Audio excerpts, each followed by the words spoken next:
श्री स्वामी समर्थ. आजच्या व्हिडिओमध्ये आपण पाहणार आहोत हनुमानजींचे वार कोणता. मंगळवार का मानला जातो हनुमानजींचा दिवस आणि त्याचे काय महत्त्व आहे आणि व्रत आणि त्याचे नियम कोणते, संपूर्ण गोष्टी आपण या व्हिडिओमध्ये पाहणार आहोत. व्हिडिओ शेवटपर्यंत नक्की पहा.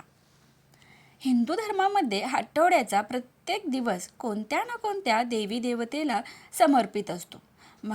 मंगळवारचा दिवस विशेषतः भगवान हनुमानजींना समर्पित मानला जातो. या दिवशी श्रद्धाळू पूर्ण विधिविधानाने त्यांची पूजा करतात आणि व्रत पाळतात. मान्यता आहे की सच्च्या मनाने केलेल्या पूजेमुळे बजरंगबली प्रसन्न होतात आणि भक्तांच्या जीवनातील दुःख, भय आणि अडथळे दूर करतात. मंगळवारचा दिवस खास का आहे बरं? पौराणिक कथानुसार हनुमानजींचा जन्म मंगळवारच्या दिवशी झाला होता. त्यामुळे त्या दिवसाला त्यांच्या आराधनेसाठी विशेष महत्त्व दिले जाते. याशिवाय मंगळवारचा संबंध मंगळ ग्रहाशीही मानला जातो.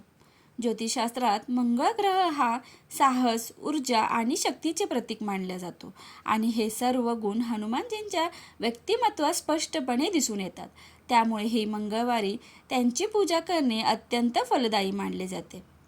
मंगळवार व्रताचे फायदे कोणते आहेत? मंगळवारच्या दिवशी हनुमानजींचा पूजा आणि व्रत पाळल्याने अनेक लाभ मिळतात.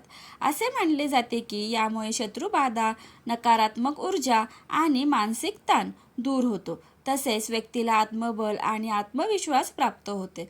अनेक लोक या दिवशी हनुमान चालीसाचे पठण करतात, ज्यामुळे मनाला शांती मिळते आणि सकारात्मक ऊर्जेचा संचार होतो. व्रताच्या वेळी कोणत्या गोष्टींची काळजी घ्यावी? जर तुम्ही मंगळवारचे व्रत करत असाल तर काही गोष्टींची विशेष काळजी घेणे आवश्यक आहे. सर्वप्रथम या दिवशी स्वच्छता आणि पवित्रतेचे पालन करा. पूजेच्या वेळी मन एकाग्र ठेवा आणि कोणत्याही प्रकारच्या नकारात्मक विचारांपासून दूर राहा. व्रताच्या काळात मिठाचे सेवन करू नये आणि फक्त एक वेळ सात्विक अन्न घ्यावे. या दिवशी लाल वस्त्र परिधान करणे शुभ मानले जाते, तर काळे आणि पांढरे कपडे टाळावेत. तसेच गोड पदार्थाचे दान करणेही शुभ असते, पण दान केलेल्या वस्तू स्वतः खाऊ नये. अशा प्रकारे मंगळवारचा दिवस हनुमानजींच्या भक्ती आणि साधनेसाठी अत्यंत महत्त्वाचा मानला जातो, जो जीवनात सुख, शांती आणि शक्ती प्रदान करतो आणि आपल्या आयुष्यातले प्रत्येक संकट दूर करतो. जय श्रीराम, जय बजरंगबली.